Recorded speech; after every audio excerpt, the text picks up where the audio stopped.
Hi, last video for me tonight, I promise. So we're going to look at the last one. This is student C. So you probably see that this one has chosen to do the description. It's very long though, isn't it? It sort of goes on, and it's a little bit it's kind of swaps from one thing to the other, talking about the man, and then it's his face, and then it's how he stood, and then his clothes, and then his skin, and then back to his clothes, and then back to his skin, and then to his mustache, and then back to the limp. So I think it's got some good parts, but I think it's really obvious that this hasn't been planned. And if they'd thought about all of these things and grouped them into descriptions about maybe his clothes and then just or his features or how he walks, and just putting those into different categories and then writing them a little bit more coherently, I think that really would have helped, and you could see that.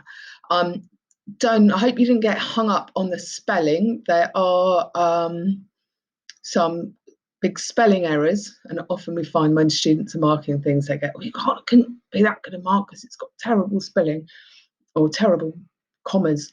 And remember, that doesn't matter. So even if they're using some really lovely vocabulary of emptiness and shroud of darkness, and really nice language, luxurious, and those really good vocabulary, and you're going to get marks for using that vocabulary even if you haven't spelt it correctly. A subtle limp, as long as we can read it and we know what you mean. Loneliness again here, but they're all good vocab words for to use, so don't get hung up on those. How about language? Any language devices here? Yes, there's some. His bone could be seen piercing through his skin like a hot knife through butter. Yes, it's a simile. It's a little bit of a common simile. It's not, it's not exciting. It's not convincing and compelling. His collar stood on end like a soldier saluting his country. That's quite nice. It would have been nicer if it was linked to something. Maybe if it was he used to be a soldier, he's an old vet, or something to do with the soldier, or returning to that idea of military, or having a theme of military throughout the writing, kind of would have been better. Again, this one, not as effective as moustache, was a sort of greyish colour with a few black hairs that stood out like a giant in a crowd of normal sized people. Again, it's sort of just a bit abstract. It doesn't kind of link in with the rest of the piece. There's not a great amount on here that they sort of pick up on. Like I said, these things for question 5 are often not,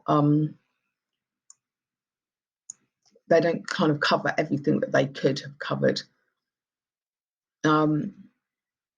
So what we're thinking about marks then, let's move me out the way. Summative comment, what do they say about the comment? Communicates with some sustained success, sustained attempt to much purpose and audience. Conscious use of vocabulary and devices is a strength in places but a weakness in others.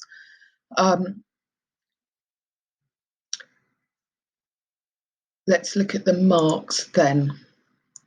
So this was an upper level 2, so it had some. So 11 out of 24 for content, and 7 out of 16 for technical accuracy, if you're interested in that. So, not bad. 18 out of 40 is 18 marks in the bag. I think what you can take from this is there's a lot of good things that you could describe in here, but structure, planning, your writing, thinking about how you can group your descriptions together, bring them on from one another, and to develop them. into something that reads a little bit more coherently rather than a sort of a list of things that you just come up with on the top of your head. Okay, good. Well done, everyone. Thank you.